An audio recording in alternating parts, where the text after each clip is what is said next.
आप अपनी एसी गाड़ी के अंदर बैठे हैं, वो धूप में खड़ा है, वो भीख मांग रहा है। हाँ, आप अपने मन में ये तो कर सकते हैं कि हे ईश्वर, इसको भोजन दे दो, बस इतना तो, ऐसे तो सोच सकते हैं ना। इतना सा सोच लिया, बस आप हो गए आध्यात्मिक। समझदार व्यक्ति वो होता है कि जो है उसको एंजॉय करे। बरसात हो रही है तो उसका आनंद लेवे, ठंड हो रही है तो उसका आनंद लेवे, आप हर चीज में सबका आनंद लीजिए। हाँ, वो तो समझदारी की बात हो गई। और दूसरी बात हो गई कि हर चीज के लिए रोना, अरे यार कितनी ठंडी पड़ रही है, अरे कितना पानी बरस रहा है, कितनी धूप निकली हुई है, आप हर चीज के लिए रो रहे हैं, वो दूसरा तरीका हो सकता है। लेकिन जो समझदार आदमी है उसको मजा आएगा। अब आपका मोबाइल फोन है, उसमें आपके वाईफाई 24 घंटा है। अब मोबाइल फोन को तो आप 24 घंटा यूज नहीं कर रहे हैं, कभी कभी आप उसे फोन करते हैं, कभी मैसेजिंग करते हैं, कभी कुछ करते हैं। तो जिंदगी में वो आपका वाईफाई ईश्वर से जुड़ा हुआ है 24 घंटे के लिए। अब उसमें आप जॉगिंग करने जाते हैं, आप क्रिकेट खेलने जाते हैं, आप बिजनेस करने जाते हैं, आप सिनेमा देखने जाते हैं, आप पार्टी करने जाते हैं, सब करिए, लेकिन वाईफाई का कनेक्शन मत बंद करिए। आध्यात्म, स्पिरिचुअलिटी, ये मेरा फेवरेट सब्जेक्ट है। मैं इस टॉपिक पे वीडियोस बनाता रहूँगा क्योंकि मुझे बहुत मज़ा आता है।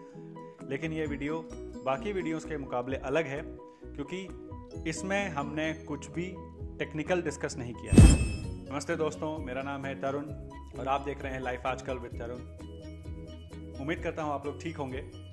आज अध्यात्म पे हमसे चर्चा करने के लिए जुड़ने वाले हैं अरुण शर्मा जी, और वो हमसे जुड़ेंगे सिंगापुर से।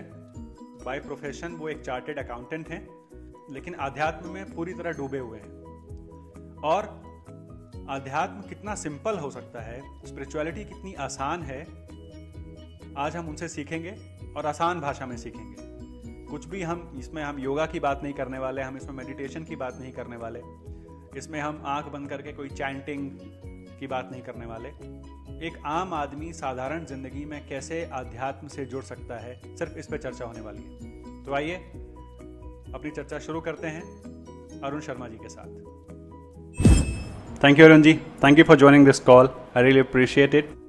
इससे पहले कि हम अपनी डिस्कशन आगे बढ़ाएं, तो रिक्वेस्ट है कि अगर आप थोड़ा सा अपना परिचय दें और फिर हम अपनी चर्चा को शुरू करेंगे। I am a chartered accountant.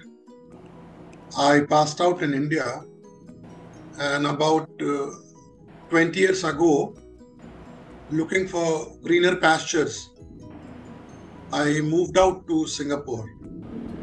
Okay. Journey was not as smooth as I thought it to be.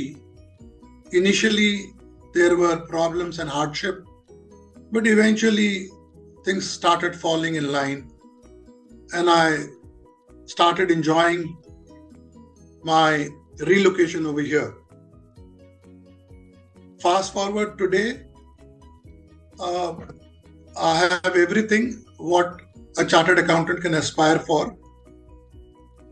So I'm very happy, and it is not because of my intelligence or because of my hard work. It is only because of grace of Almighty. I've been very lucky in ways more than one. Almighty has been very kind to me. Whatever I needed in life, He provided me. And I've been around the world. I've been consultant to quite a few companies around the world. And I can't be complaining about anything in life. I've got everything. I've fulfilled all my ambitions in life. So what else to speak about me? I've got everything, and it's all grace of Almighty. Wonderful, wonderful. अब इसी से मेरा related एक question होने वाला है। जैसे आपने, और ये मैं सोच रहा था, मैं सीरियसली इस चीज़ के बारे में सोच रहा था। आपने बोला कि यू हैव एवरीथिंग। अब मैं ये आपसे रिलेटेड नहीं, लेकिन मैं बात करना चाहूँगा, जैसे कि आप सिंगापुर में हैं और आध्यात्म से रिलेटेड, स्पिरिचुअलिटी से रिलेटेड आप काफ़ी काम करते हैं, लोगों को इंस्पायर करते हैं, मोटिवेट करते हैं, उनको स्पिरिचुअलिटी से जोड़ते हैं। मेरा ये क्वेश्चन है पहला आपसे, क्या आपको लगता है कि अगर कोई इंसान फाइनेंशियली स्टेबल है, फाइनेंशियली स्ट्रांग है, उसके लिए अध्यात्म से जुड़ना रिलेटिवली ईजी होता है इन कंपैरिजन टू समवन जो अभी स्ट्रगल कर रहा है पैसों को लेके? I would like to answer it in a different way. जी। There are 4 dimensions in life. One is money, other is health, third one is relationship, and fourth one is spiritualism. ये चार के अलावा कुछ भी नहीं है जीवन में, ये चार ही चीजें हैं। हाँ, इसके चार के बाहर कुछ है भी नहीं जी। तो जब आदमी यंग होता है ना, एक 20 साल के आदमी को पूछेंगे आप, तो उस समय money is most important for him, and rightly so, there is nothing wrong with that, and money is important, money can buy lot of things in life जी। लेकिन एक आप अगर 65 बरस के आदमी को पूछेंगे what is important in life, तो बोलेगा हेल्थ, वो मनी नहीं बोलेगा। करेक्ट। वही आदमी जो 20 साल की उम्र में बोल रहा था पैसा पैसा पैसा, आज वो पैसे की बात नहीं कर रहा, आज वो हेल्थ की बात करने लग गया जी। तो आप जिंदगी के किस पड़ाव पे हैं उसके ऊपर डिपेंड करता है कि आपको, आपके लिए क्या इंपॉर्टेंट है। अगर वही 50 बरस के आदमी से पूछेंगे क्या इंपॉर्टेंट है, तो वो शायद रिलेशनशिप बोलेगा, क्योंकि उसको अपने बच्चों की शादी करनी है, उसको बहुत कुछ समाज में करना है। हाँ, तो उसके लिए रिलेशनशिप बहुत इंपॉर्टेंट हो जाता है। ठीक है, राइट। लेकिन क्या है, आपके लिए कुछ भी इंपॉर्टेंट है, चाहे पैसा इंपॉर्टेंट है, चाहे रिलेशनशिप इंपॉर्टेंट है, चाहे हेल्थ इंपॉर्टेंट है, अंडर करंट जो है ना, अंडर करंट जो है वो स्पिरिचुअलिज्म का है। जो नहीं दिखता है ना, वो अंदर अंदर अंदर अंदर उसका बहाव है। नदी के नीचे की जो तहत है ना, वो वहां पे वो जो पानी बह रहा है वो स्पिरिचुअलिज्म का पानी है। ऊपर का पानी गर्म भी हो सकता है, ठंडा भी हो सकता है, गंदा भी हो सकता है, साफ भी हो सकता है, मीठा भी हो सकता है, खारा भी हो सकता है, कुछ भी हो सकता है, लेकिन अंदर जो करंट है ना वो अलग है, वो अंदर में। तो वैसे हमारे जीवन में स्पिरिचुअलिज्म भी उसी तरह से वो अंडर करंट है। हाँ, उसको अगर हम हटा देते हैं तो फिर किसी चीज का कोई मतलब ही नहीं बच जाता है। अब हम इसको दूसरी तरह से अगर ये देखें, जैसे मान लीजिए कि सदगुरु जग्गी हैं, या श्री श्री रविशंकर हैं, या ऐसे बहुत सारे लोग हैं जो कि आध्यात्मिक स्तर से बहुत ऊंचे स्तर पे हैं। Spiritual quotient is very very high, spiritual quotient उनका बहुत हाई है। वासुदेव जग्गी क्या वो जिम जाते हैं? Answer is no, he doesn't go to gym,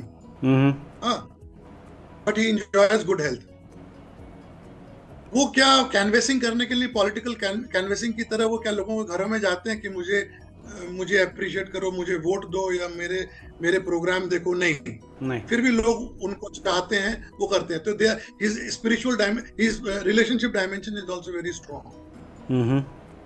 और पैसे की अगर आप बात करें तो शायद उनके पास में कई हजार करोड़ रुपया होगा जी। ठीक है, लेकिन वो पैसे के लिए काम करते नहीं।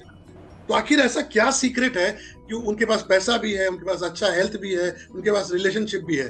क्योंकि उनका स्पिरिचुअल क्वोशेंट बहुत हाई है, इसलिए वो तीनों डायमेंशन में बहुत अच्छा है। वही श्री श्री रविशंकर के लिए, वो उनकी कोई फैक्ट्री तो चलती नहीं है, लेकिन उनको अगर दुनिया में कहीं भी आश्रम खोलना तो वो खोल सकते हैं।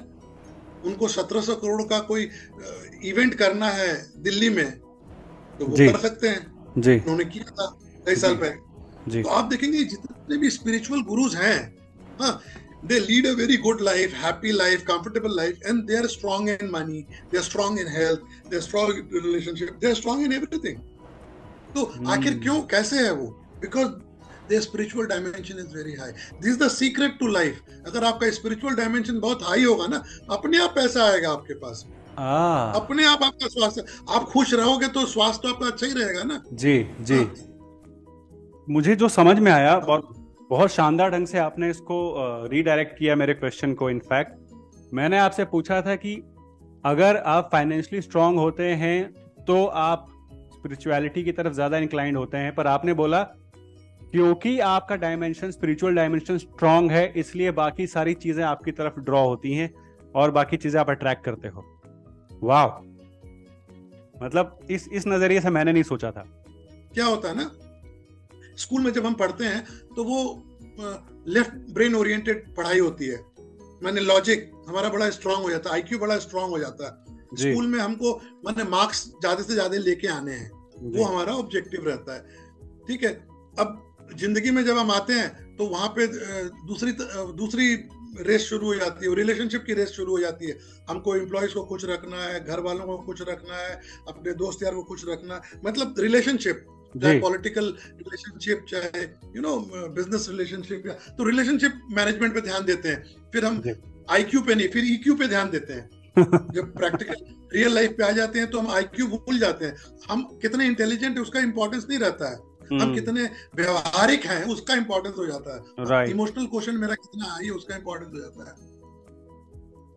और फिर बाद में थोड़ा समय निकलता है तो फिर आदमी को ये समझ में आता है कि अरे यार मैंने तो समय निकाल दिया, और जो जीवन का मकसद है वो माने हम बिना मकसद के हम बढ़े जा रहे हैं, ये कर लिया फिर ये कर लिया फिर ये कर लिया, लेकिन अल्टीमेटली हमको पहुंचना कहाँ है ये तो हमको पता नहीं है। आपका डेस्टिनेशन कहाँ है ये आपको पता नहीं। आप ट्रेन में बैठ गए हैं, बहुत अच्छी बात है, हाँ, अब ये ट्रेन तो बहुत जगह से गुजरेगी, आपको उतरना कहाँ है ये तो पता नहीं है। बस ट्रेन में बैठना है, बस बैठना है। हाँ, जीवन में हमको चलना है, हमको ये करना है, लेकिन किस लिए करना है, कहाँ पहुंचना है, क्या हासिल करना है, वो हमको नहीं पता, और तो उसके मकसद पता होना चाहिए। उसके साथ एक और चीज करते हैं, ट्रेन में बैठने के साथ साथ जो हमने सामान उठाया हुआ है ना, वो ट्रेन में नीचे रखने के बजाय उसको भी सर पे रखा होता है। सर पे रखा हुआ है, बस बिल्कुल। इतना ज्यादा लगेज लेके हम लोग जीवन में हैं, इतना लगेज, उसने मेरा इंसल्ट किया था, उसने मुझे ऐसा बोला था, ये सारा लगेज लेके, वो लगेज तो आप हल्का कर सकते हैं ना। बिल्कुल बिल्कुल, उस लगेज को आप छोड़ सकते हैं। तो ये जो करंट है स्पिरिचुअलिटी का, जो अंडर करंट है, जो हर आदमी के लाइफ में चलता है, रहता है, और कई लोग हैं जो उससे लंबे समय तक अनजान रहते हैं। कुछ सौभाग्यशाली लोग होते हैं जिनको कम उम्र में पता चल जाता है और उससे जुड़ जाते हैं, लेकिन कई लोग हैं मेरे ऐसे जो शायद उनको पता ही नहीं है कि एक ऐसा करंट भी है। अभी जब मैं आपसे बात कर रहा था तो बीच में अपनी लाइन कट गई थी, ठीक है ना, तो वो हुआ क्या था कि वाईफाई का कनेक्शन टूट गया था, करेक्ट। तो वाईफाई का कनेक्शन टूटने से क्या हुआ कि हम बात नहीं कर पाए, तो वही जो वाईफाई का कनेक्शन आपका भगवान से बना हुआ है ना, बस वही स्पिरिचुअलिटी है। अच्छा। वो जो वाईफाई का कनेक्शन आपने बना रखा है ना, अब आपका मोबाइल फोन है, उसमें आपके वाईफाई 24 घंटा है। अब मोबाइल फोन को तो आप 24 घंटा यूज नहीं कर रहे हैं, कभी कभी आप उसे फोन करते हैं, कभी मैसेजिंग करते हैं, कभी कुछ करते हैं, तो जिंदगी में वो आपका वाईफाई ईश्वर से जुड़ा हुआ है 24 घंटे के लिए। अब उसमें आप जॉगिंग करने जाते हैं, आप क्रिकेट खेलने जाते हैं, आप बिजनेस करने जाते हैं, आप सिनेमा देखने जाते हैं, आप पार्टी करने जाते हैं, सब करिए, लेकिन वाईफाई का कनेक्शन मत बंद करिए। वो सुबह जब आपको 1 घंटा पूजा करना, उसी समय वाईफाई जोड़ेंगे, नहीं, वाईफाई 24 घंटे जुड़ा रहेगा, आप भगवान से 24 घंटे जुड़े रहेंगे, और अपना जो काम करना करते रहिए। माने ध्यान काम पे रहेगा और दिमाग भगवान पे रहेगा, हम हर समय हम कनेक्टेड टू हिम। आप उसको मैं दूसरे ढंग से उदाहरण लेता हूँ, जैसे मान लीजिए एक मदर है, उसका छोटा बच्चा है, 2 साल का बच्चा है, बच्चा रूम में सो रहा है, माँ खाना पका रही है, वो खाने में पूरा ध्यान है उसका, लेकिन बच्चा अगर थोड़ा भी रोता तो उसको पता लग जाता है। जी उसको पता लग जाता है कि मेरा बच्चा उठ गया, बच्चा भूखा है, बच्चा रो रहा है, कुछ भी है, वाईफाई कनेक्टेड है उसका। कल तक जो आप काम कर रहे थे वही काम आज भी करना है, लेकिन कल तक आप वो सारे काम कर रहे थे without making a connection with without wifi, तो आज आप वाईफाई में करिए, सारे काम आप भगवान से जुड़े हुए हैं और काम कर रहे हैं। सक्सेस और फेलियर जो है वो रिजल्ट पे थोड़ी ना है, वो प्रोसेस में है। आप कितनी अच्छी तरह से, कितनी मेहनत से काम करते हैं, कितनी पॉजिटिविटी से काम करते हैं, वो इंपॉर्टेंट है। आपको कंपनी में कितनी प्रमोशन मिलती है, नहीं, वो तो आपके हाथ में है ही नहीं, राइट, तो आपके हाथ में है ही नहीं। आपके हाथ में क्या है, कितनी अच्छे से आप काम करें। मैं उसको दूसरी तरह से लेता हूं, मान लीजिए कि आप डॉक्टर हैं जी, आपकी फीस है 30,000 रुपया, तो किसी ने 30,000 रुपया दिया और अपने हार्ट का ऑपरेशन करवाया आपसे, तो आपने बहुत अच्छे से उसका ऑपरेशन कर दिया, सब कुछ ठीक हो गया। मान लीजिए कोई दूसरा मरीज आया, वो बोल रहा कि भाई मेरे पास तो पैसे नहीं है, डॉक्टर साहब आप मेरी प्लीज ऑपरेशन कर दो, नहीं तो मैं मर जाऊंगा, तो मैं तो सिर्फ आपको 3,000 दे पाऊंगा। वो 3,000 देता है। तो मुझे ये बताइए तरुण जी, क्या आप उसका खराब ऑपरेशन कर देंगे क्या? नहीं, बिल्कुल नहीं ना, नहीं। आपकी एफिशिएंसी वैसी ही रहेगी, चाहे वो 30,000 दे, चाहे 3,000 दे, चाहे 0 दे, चाहे 3 लाख दे।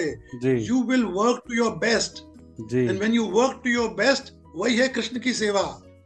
आप अपने परफॉर्मेंस में कभी भी वो नहीं करेंगे, अपने आप से थोड़े ना बेईमानी करेंगे आपको you have to put in your best effort. तो आपको खाली सोच बदलनी है और आप आध्यात्मिक हो जाते हैं, बस, और कुछ नहीं करना है। सोच बदलनी है और आप आध्यात्मिक हो जाएंगे। ये इतना आसान है, इतना आसान है। आज से ही आप सरेंडर मोड में आ जाइए। आप आज क्या होता है ना, जब आपके जीवन में कुछ अच्छा होता है तो आप बोलते हैं कि अरे यार मैंने बड़ी मेहनत की, मैं बहुत इंटेलिजेंट हूँ वगैरह वगैरह बोलते हैं। कुछ खराब हुआ, अरे मेरा तो नसीब ही खराब है। तो खराब होता है तो नसीब खराब है, अच्छा होता है तो आपका टैलेंट है जी। लेकिन कल से आप आध्यात्मिक हो गए तो क्या होगा, अच्छा होगा तो अरे ये भगवान की दया थी, कितना अच्छा हो गया। हाँ, बुरा हुआ तो ये मेरे बुरे कर्मों का फल है। आध्यात्मिक आदमी ऐसे बोलता है। होता वही है, घटना वही होगी आपके संग में। जो कल होना वो तो होगा ही, लेकिन दुख कम होगा आपको। आप इतने मजबूत, आप पॉजिटिव होते हैं ना, तो आपको किसी ने कोई बात बोल दिया, कोई ऐसी अप्रिय बात बोल दी, हाँ, और आप पॉजिटिव हैं तो आपको दुख नहीं होगा। लेकिन आप बहुत नेगेटिव है ना, आपको बोल दिया तो आपको बहुत चुभ जाएगी वो बात, आपको आपके सेंटिमेंट्स को लग जाएगी। तो आप अगर पॉजिटिव हैं, भगवान से जुड़े हुए हैं, तो आपको कुछ फर्क नहीं पड़ता। सरेंडर होना क्या है, इसको थोड़ा एलैबोरेट कर सकते हैं अरुण सर? शरणागति जो है वो भक्ति की पहली सीढ़ी है। अच्छा। अगर आप भक्त हैं तो सबसे पहले अपने आप को सरेंडर कीजिए ईश्वर को। हाँ, जो होता है वो ईश्वर करता है। आप ऐसे सोचने लग जाते हैं, मेरे संग जो होगा अच्छा ही होगा, एंड यू टोटली सरेंडर। माने बिकॉज सरेंडर होने के अलावा सारा क्या, आउटकम को तो आप कंट्रोल कर नहीं सकते। कल पानी बरसेगा कि नहीं बरसेगा वो आप कंट्रोल नहीं कर सकते। Acceptance of everything is also called surrendering yourself. Outcome of surrender is acceptance. Yes. अच्छा, outcome of surrender is acceptance. हाँ, आप स्वीकार कर। क्या होता है ना, आपका चाहा हुआ कुछ भी नहीं होगा जीवन में। जो भगवान चाहेगा वही होगा। जाहि विधि राखे राम ताहि विधि रहिए। तो आप भगवान की मर्जी को अपनी मर्जी मान लेंगे तो आप खुश रहेंगे। हाँ, तो जो होना वो तो वही होगा। लेकिन क्या है कि समझदार व्यक्ति वो होता है कि जो है उसको एंजॉय करे। बरसात हो रही है तो उसका आनंद लेवे, ठंड हो रही है तो उसका आनंद लेवे। आप हर चीज में सबका आनंद लीजिए। वो तो समझदारी की बात हो गई। और दूसरी बात हो गई कि हर चीज के लिए रोना, अरे यार कितनी ठंडी पड़ रही है, अरे कितना पानी बरस रहा है, कितनी धूप निकली हुई है, आप हर चीज के लिए रो रहे हैं। वो दूसरा तरीका हो सकता है। लेकिन जो समझदार आदमी है उसको मजा आएगा हर स्थिति में मजा, क्योंकि परिस्थिति तो आपके हाथ में है नहीं ना, वो तो सब ईश्वर के हाथ में है। करेक्ट। मान लीजिए आप अच्छे व्यक्ति हैं, आप रास्ते में जा रहे हैं, हाँ, कोई किसी ने आकर आपका इंसल्ट कर दिया तो कर दिया, आप क्या कर सकते हो? आपके हाथ में नहीं है वो जी। आप कंट्रोल नहीं कर सकते उस स्थिति को। अब उसके लिए झगड़ा कर लेंगे, मारपीट कर लेंगे, गाली गलौज कर लेंगे, आप क्या करेंगे? अगर वो सब करेंगे तो वो तो और ज्यादा आप स्थिति को खराब कर रहे हैं। अरुण सर, पर यहाँ पे बात आती है अहम की, अहंकार की, ईगो की। क्योंकि हम लोग इसी चीज से तो ग्रसित हैं, हम लोग यही तो एक्सेप्ट नहीं कर पाते हैं। ईगो और स्पिरिचुअलिटी दोनों ऑपोजिट डायरेक्शन में। ईगो बढ़ेगा तो स्पिरिचुअलिटी घटेगी, ईगो घटेगा तो स्पिरिचुअलिटी बढ़ेगी। अध्यात्म और अहम, ठीक, दोनों की दिशाएं उल्टी है, ठीक है ना। तो आप अहम को खत्म करेंगे तो आध्यात्मिक अपने आप बन जाएंगे। आपका ईगो ही तो है, आपको सरेंडर नहीं होने देता है। आपका ईगो आपको रोकता है। यही तो चैलेंज है ना सर। ईगो है, यही तो चैलेंज है। ईगो को मारना ही तो चैलेंज है। सबसे बड़ी दिक्कत यही बना हुआ है। Love links, ego unlinks. प्रेम जोड़ता है और ईगो तोड़ता है। कोई भी रिलेशनशिप जो खराब होते हैं उसका मूल कारण तो ईगो है ना। भाई मैं क्यों सॉरी बोलूंगा? गलती उसने की है, वो बोले सॉरी, मैं क्यों बोलूंगा? ठीक है। मूल तो उसी बात का। आप अगर रिश्ते को चाहते हैं और आपका ईगो नहीं है, आप जाके सॉरी बोल दिए, अरे आप गलत है, नहीं है, उससे क्या फर्क पड़ता है? आप सही हैं, आप गलत हैं, उससे सॉरी आपको बोल दीजिए ना। आप कौन से छोटे हो जाएंगे? तो आप सॉरी बोल दीजिए। अगर आप में वो टेंडेंसी है कि आप हर समय झुकना जानते हैं, वही आदमी जिंदगी में बढ़ेगा ना, ऊपर उठेगा। जिसको झुकना आ गया उसको उठना आ गया। जिसको सॉरी बोलना आ गया तो उसको वो सारे रिश्ते निभा लेगा। उसके बाद सॉरी बोलना बहुत डिफिकल्ट है, आदमी बोल नहीं पाता है क्योंकि वो उसको अहम रोकता है। अरे मेरी गलती थोड़ी ना, मैं क्यों बोलूंगा? अरे क्यों? अगर हम झुकना नहीं जानते हैं, सॉरी बोलना नहीं जानते हैं, तो फिर बहुत मुश्किल है, फिर हमारी आध्यात्मिक यात्रा शुरू नहीं हो सकती है। Correct correct correct. मुझे अब बस ये समझना है कि आप कैसे मदद करते हैं लोगों की उनके अहंकार को काबू में लाने की, अहंकार को कम करने की और स्पिरिचुअलिटी को ऊपर उठाने की, आप जो रिश्तों को सुधारने में प्रेम को कैसे आप उसमें इंक्लूड करते हैं, कैसे उसको इंडक्ट करते हैं जीवन में? ऐसा है कि ईगो जो है ना, वो आपकी परछाई है, ऐसा समझिए। ओके। आप बैठे हैं तो आपकी परछाई पड़ रही है, ईगो आपकी परछाई है। लेकिन अगर आप बहुत ज्यादा रोशनी कमरे में कर देंगे, चारों तरफ रोशनी कर देंगे, तो फिर परछाई नहीं रहती है, फिर परछाई नहीं रहेगी, है ना। अदरवाइज आपकी परछाई हर समय रहेगी। तो ego is your shadow, ego is like your shadow. तो क्या है कि अवेयरनेस की अगर लाइट है तो फिर ईगो खत्म हो जाएगा। वाह वाह। Light of awareness can destroy ego. आप हर समय अवेयर हैं, हर समय आप में वो अवेयरनेस है, आपका आप में बोध है, हाँ, कि मुझे अहम नहीं रखना, ये मेरा अहम है, मैं झुक नहीं रहा हूं। हाँ, तो ये अगर आपके light of awareness will remove ego, तो आपको हर समय लाइट ऑफ अवेयरनेस में रहना है। हाँ, तभी ईगो खत्म होगा। क्या बात है, कितना सिंप्लीफाई कर दिया वो परछाई खत्म। महात्माओं के भी ईगो होते हैं भाई, कितने लोगों ने आके मेरा पांव छुआ, ये भी तो ईगो ही है ना। जी। मैं आपकी तारीफ करूं तरुण जी की, आप बड़े अच्छे हैं, आप ऐसे हैं, आप ऐसे हैं, आप खुश हो गए जी। हाँ, फिर मैंने आपकी बुराई की और आप दुखी हो गए।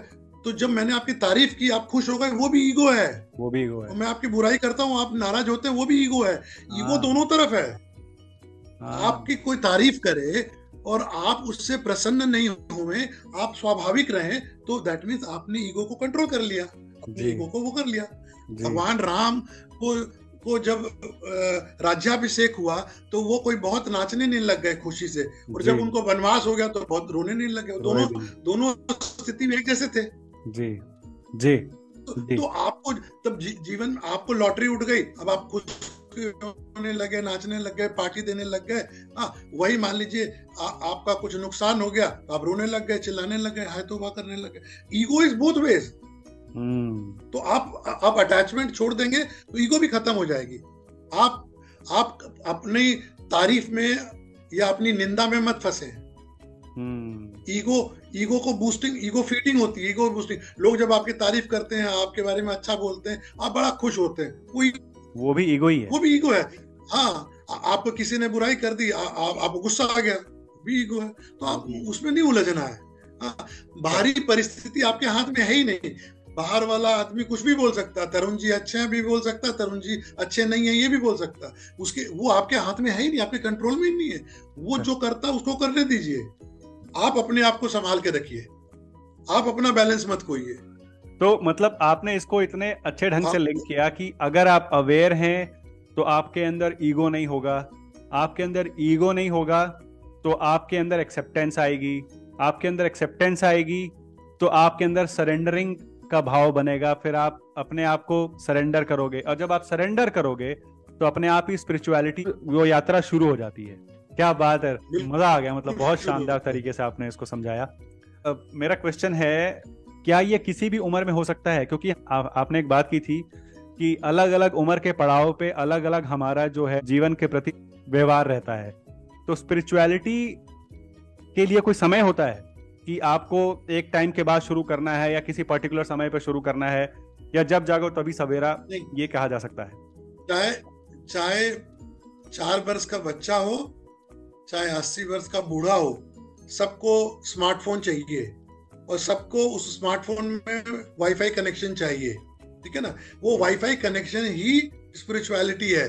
आपको हर समय जुड़े रहना है ईश्वर से, बस वही अध्यात्म है। कभी किसी ने ये बोला आपको, वाई अरुण जी मैं क्यों जुड़ा रहा हूँ, मैं सब कुछ तो ठीक चल रहा है मेरे जिंदगी में? कि एक चीज होती है जिसको हम बोलते हैं सॉलिट्यूड, और वो पॉजिटिव वर्ड है, बड़ा पॉजिटिव वर्ड है। और उसी वर्ड को नेगेटिव वर्ड बोलते हैं लोनलीनेस, ठीक है ना। तो जो आध्यात्मिक आदमी होता है ना, जब वो अकेले होता है तो उसको बड़ा मजा आता है। हाँ, लेकिन सांसारिक आदमी होता है, जब अकेला होता है तो उसको सूनापन लगता है। उसको वो अगर अकेला रहता है घर में तो बोलता है कितना अकेलापन है, मेरे जीवन में कुछ भी नहीं है, मेरे बच्चे सारे अमेरिका चले गए पढ़ने के लिए, हाँ, और कोई मुझसे मिलने भी नहीं आता है, बड़ा अकेला सा हो गया हूं मैं, अकेलापन। लेकिन वही अगर जब वो आध्यात्मिक आदमी होता है ना तो उसको बड़ा मजा आता है। वो सॉलिट्यूड, हाँ, वो उसको हिमालय पे जाने की दरकार नहीं, उसको घर पे ही मिल गया हिमालय। ठीक है, घर पे हिमालय मिल गया ना। लोग शांति के लिए जाते हैं हिमालय के ऊपर में, वहां पे एकदम अकेलापन होगा, उसके लिए जाते हैं ना। तो घर पे ही मिल गया आपको, तो हिमालय घर पे ही आ गया आपके। तो अध्यात्म में रहने से क्या है कि जो भी चीजें हैं आपके पास में, उसका मतलब बदल जाता है, उसमें आपको आनंदित होने लग जाते हैं। स्पिरिचुअल का मतलब ये नहीं है कि आप मैं साधु बन के आप बैठ जाए, नहीं, मैं ये नहीं बोल रहा हूँ। आप बिजनेसमैन बने, आप और ज्यादा कमाएं, और ज्यादा सफल हो, और पढ़ें, और ज्यादा फुटबॉल खेलें, और ज्यादा जिम जाएं, और ज्यादा पार्टी करें, वो सब। आप सिनेमा में काम करें, आप अमिताभ बच्चन बन जाएं, आप सब कुछ करें, लेकिन आपका उस अध्यात्म, उस वाईफाई को नहीं छोड़े, उस अध्यात्म को पकड़े रहना है। ये एग्जाम्पल जो लेके आप बैठे हैं कि वाईफाई के साथ, ये बहुत आसान है समझने में, पर मैं ये समझना चाहूँगा आपसे अरुण सर की आपका एक्सपीरियंस लेते हैं, आपका इस तरफ रुझान कैसे हुआ? इसके दो कारण हैं।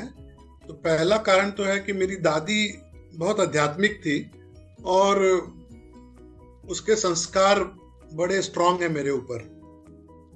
तो हर चीज में वो यही बोलती थी कि भगवान जो चाहता वही होता है। ये सेंटेंस मैंने करोड़ों बार सुना होगा। जैसे कुछ भी किया, तो ठीक है बेटा, जो अब तो भगवान जो चाहेगा वही होगा। तो हर चीज मतलब जो भगवान चाहेगा वही सही है, और वही सफलता है।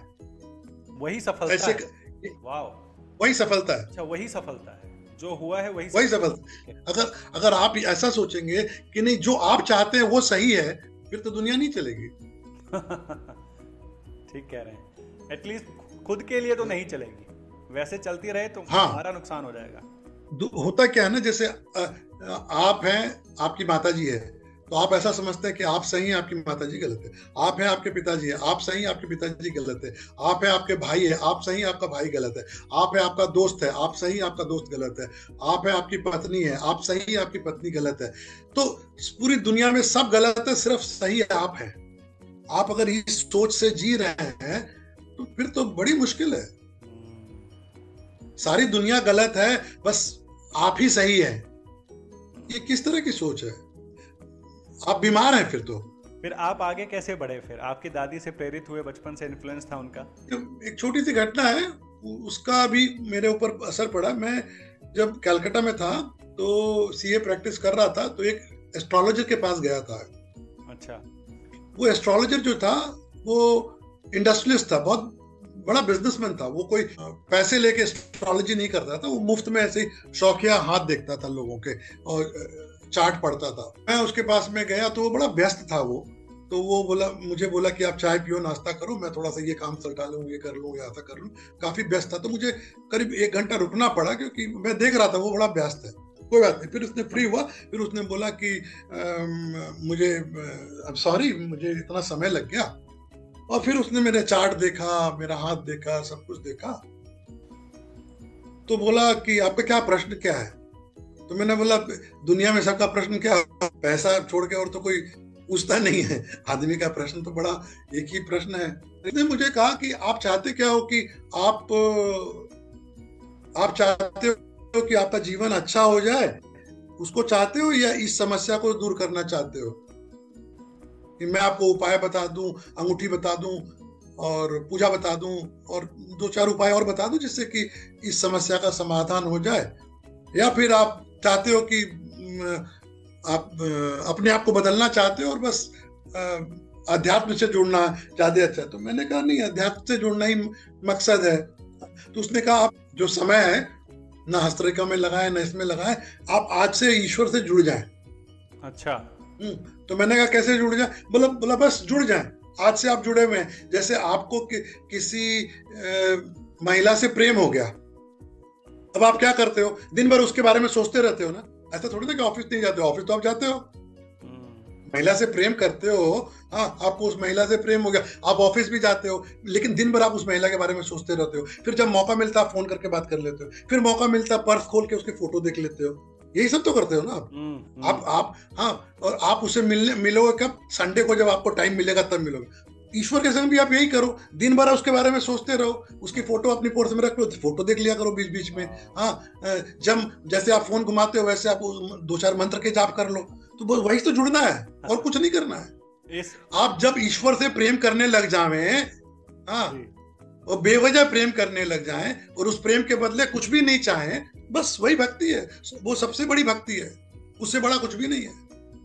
बहुत बढ़िया, बहुत बढ़िया। और ये आपने मतलब किसी भी कुछ भी कॉम्प्लेक्स करके नहीं समझाया, आपने आसान भाषा में समझाया है। अगर किसी को नहीं भी समझ में आता है स्पिरिचुअलिटी, अध्यात्म, भगवान से कैसे जुड़े, कई लोग प्रश्न करते हैं कि मैं कैसे भक्ति करूं, कैसे पूजा करूं, कई लोग मुझे ये बोलते हैं कि मेरे पास में टाइम नहीं है, मुझे आध्यात्मिक बनने की टाइम नहीं है।